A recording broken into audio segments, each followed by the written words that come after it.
Pemirsa, TPN Ganjar Mahfud akan melapor ke Mahkamah Konstitusi dengan membawa 30 saksi, termasuk salah satunya seorang Kapolda. Siapakah orangnya? Untuk membahas lebih lanjut, kita sudah terhubung dengan Henry Yosodiningrat, Wakil Ketua Tim Hukum TPN Ganjar Mahfud, dan Ferry Amsari, pakar hukum tata negara. Selamat sore, Pak Henry, Bang Ferry.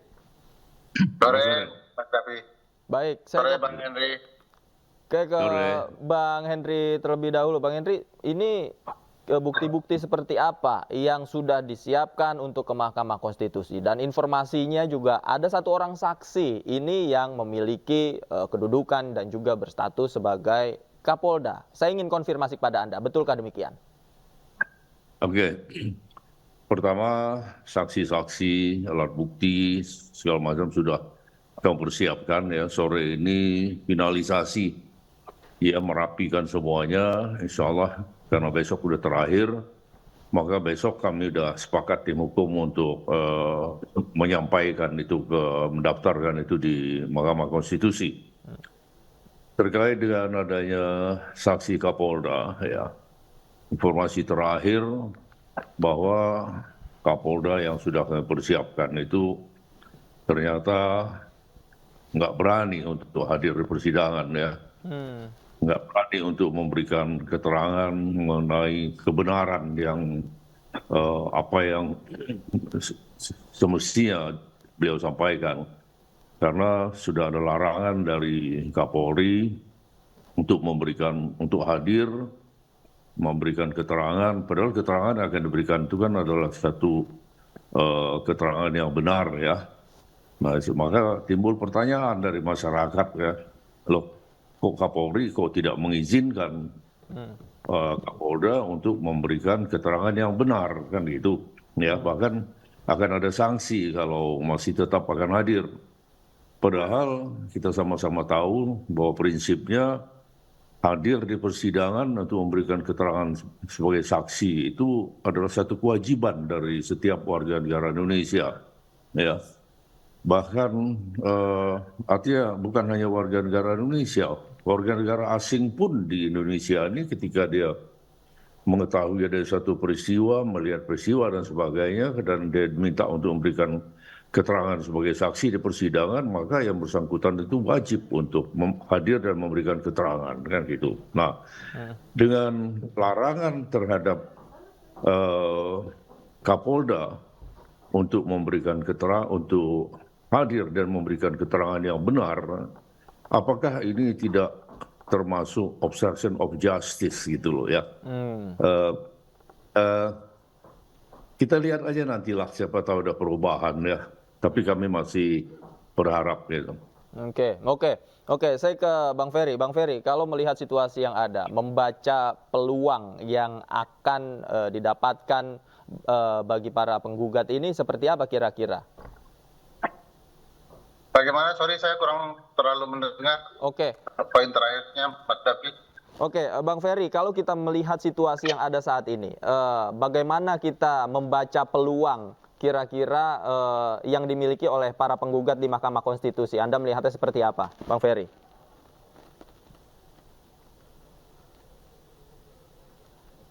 Bang Ferry? Ya, gimana Mas Davi? Oke, kalau melihat situasi yang ada saat ini, bagaimana kita membaca peluang dari para penggugat di Mahkamah Konstitusi? Seperti apa Anda membacanya? Ya, peluangnya tetap 50-50 ya, bahwa tugas Mahkamah Konstitusi adalah mengubah hasil. Kalau terbukti memang hasil itu patut diubah. Itu tugas konstitusionalnya. Pasal 24C Undang-Undang Dasar 1945. Pertanyaannya sejauh mana kemudian alat bukti itu bisa bicara soal kebenaran yang terjadi di lapangan. Ini tentu perkara tidak mudah. Misalnya tadi disampaikan Bang Henry bahwa ada Kapolda yang tidak berani untuk menyampaikan keterangan. Karena kita ketahui atasan dari seluruh kepolisian itu berdasarkan pasal 30 Undang-Undang Dasar adalah Presiden. Kalau kemudian Presiden dianggap terlibat cawe-cawe dalam kecurangan pemilu, bagaimana mungkin dia akan melawan atasannya? Saya sepakat harus ditempuh cara-cara tertentu terhadap aparat-aparat yang dilibatkan dalam berbagai kecurangan di lapangan, misalnya meminta mahkamah memanggil para saksi yang diduga mengetahui apa yang terjadi di lapangan. Nah, ini penting juga untuk memastikan sifat dari hakim konstitusi itu betul-betul aktif dalam proses pembuktian persidangan. Nah, ini sekali lagi tentu saja begini, beban pembuktian itu kan selalu diletakkan kepada pemohon. Ya. Padahal di Mahkamah Konstitusi, konsep beban pembuktian tidak hanya diserahkan kepada pemohon. Memang yang pertama tentu saja pemohon yang mendalilkan akan membuktikan, tetapi beban pembuktian juga bahkan ada di Mahkamah Konstitusi karena sifatnya sebagai hakim yang aktif. Nah, tinggal kita mungkin ya, saya pikir teman-teman 01, 03 yang sedang melawan kekuasaan tentu harus menstrategikan dengan baik bagaimana membuktikan kecurangan pemilu yang berlangsung luar biasa karena melibatkan orang nomor 1 di Republik, dan saya pikir tidak ada yang mau setelah dinyatakan menang kemudian kalah begitu ya. Dan tentu saja ini pertarungan yang sulit gitu ya. Oke, saya ke Bang Henry lagi. Bang Henry, tadi saya tertarik ketika Anda mengatakan Kapoldanya ini tidak berani begitu. Artinya betul ya, ada seorang Kapolda aktif yang sebelumnya bersedia memberikan keterangan. Kira-kira keterangan dari informasi yang Anda dapatkan seperti apa yang ia miliki, Bang Henry? Bukan hanya seorang ya, banyak Kapolda termasuk Kapolres ya. Artinya kita bicara sesuai dengan kata hati ya, dari fakta yang mereka alami ya, kemudian dengan menggunakan akal sehat ya. Nah, tapi di sini saya nggak mau membukanya informasi apa yang mereka sampaikan kepada saya ya. Jangankan saya buka itu, nanti akan kasihan. Saya sekarang mulai jatuh kasihan dengan mereka-mereka yang semestinya yang masih mempunyai hati nurani untuk menyatakan kebenaran, tapi dikekang, diintimidasi. Saya jatuh kasihan. Saya nggak mau ada yang jadi korban di sini ya. Oke, intimidasi seperti apa yang Anda ketahui, yang mereka ceritakan pada Anda? Loh, intimidasi kalau kenakan sanksi itu kan satu intimidasi. Ya. Jadi kalau Anda tetap hadir, Anda tetap memberikan keterangan, akan mendapat sanksi. Ya, sanksinya sudah pasti sanksi yang sangat-sangat tidak menguntungkan bagi mereka. Mungkin dicopot, ya, atau sanksi lain. Minimal sanksinya dicopot mereka itu. Untuk mensiasati itu artinya ada alternatif saksi lain yang nantinya akan dihadirkan? Ya, saya nggak mau buka di sini lah ya. Besok setelah kita serahkan, kita daftarkan, ya nanti kan akan berlangsung persidangan itu. Kita lihat aja nanti. Bahkan karena adanya peristiwa-peristiwa seperti yang saya katakan tadi, kita ada sedikit perubahan terhadap apa permohonan yang kita ajukan itu.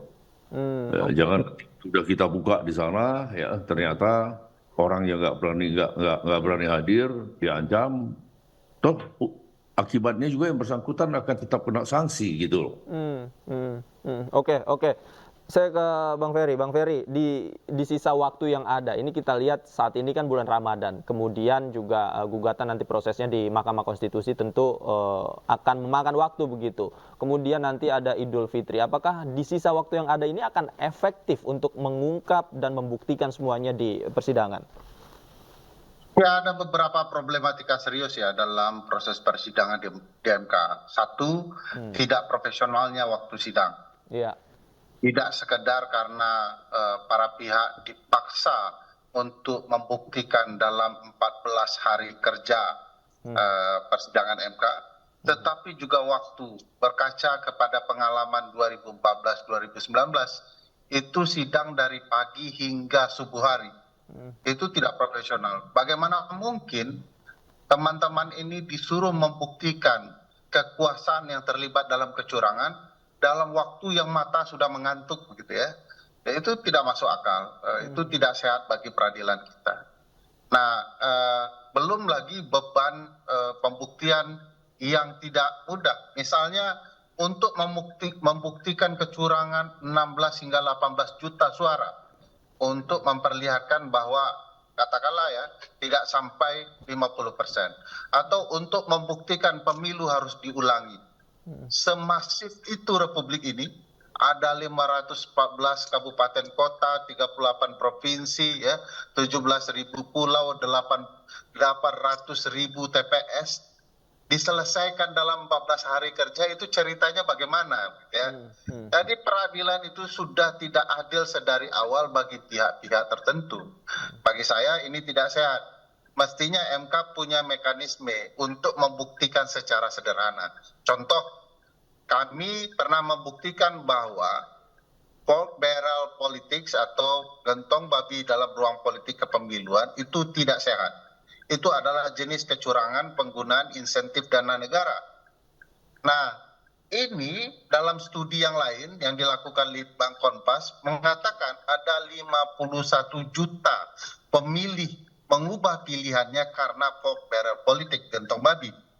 Oleh karena itu ada 51 juta suara yang secara ilmiah merupakan sesuatu yang tidak sehat, tidak benar. Kalau digeser dari ratusan juta suara yang diperoleh pemenang pemilu kali ini, dikurang 51 juta sudah jadi tidak menang gitu. Jadi kalau berdasarkan bukti ilmiah itu ya, apakah kemudian bukti ilmiah ini menjadi pertimbangan bagi mahkamah untuk menyatakan mengulang pemilu karena ada program-program yang dilarang dalam adab kepemiluan yang sehat. Jadi karena pork barrel itu dianggap sebagai salah satu jenis kecurangan pemilu, pastinya ya begitu angka yang terpengaruh itu sekitar 51 juta, berarti ada 51 juta suara tidak sah. Jadi sekali lagi ini bergantung kepada MK yang responsif, progresif di dalam upaya pembuktian kasus-kasus yang super rumit seperti ini. Lagian bayangkan bagaimana nih Bang Henry mau membuktikan saksi-saksi yang masif kalau nanti MK berhak membatasi jumlah saksi. Nah, kalau berkaca 2019-2014 tiba-tiba hanya boleh 10 dari 30 kan jadi problem. Membuktikan masif, provinsi saja 38, saksinya cuma 10. Ahlinya cuma 2 gitu ya. Nah, ini keadilan itu harusnya sudah dimulai dari mekanisme proses pengadilan itu sendiri sebelum membuktikan substansinya. Oke, Bang Henry, ketika Anda nanti menghadapi situasi-situasi yang seperti itu, seperti apa upaya yang akan dilakukan? Ya, pertama kita terikat sudah barang tentu dengan ketentuan hukum acara yang sudah diatur, yang berlaku, itu satu ya. Seperti apa yang disampaikan oleh Pak Ferry, bahwa batas waktu 14 hari kerja, kemudian yang pengalaman saya di 2014 ya, itu betul-betul sangat melelahkan. Itu sampai tengah malam, sampai menjelang pagi ya. Kemudian ya tadi sudah disampaikan bagaimana mungkin kita bisa membuktikan dan hakim mempunyai kewenangan juga untuk membatasi ya dengan berbagai alasan, mengingat ini jam segini, mengingat masih ada bukti ini, masih ada sekian saksi dari termohon, dari pihak terkait dan sebagainya ya. Artinya kesempatan yang diberikan saja sudah tidak fair lah ya. Nah, dan bisa dibayangkan kepada pemohon ini hanya diberikan waktu 3 hari untuk menyusun, menyiapkan itu semua. Itu kan suatu hal yang nyaris mustahil ya. Tapi ya alhamdulillah kita masih bisa menyiapkan permohonan itu gitu ya.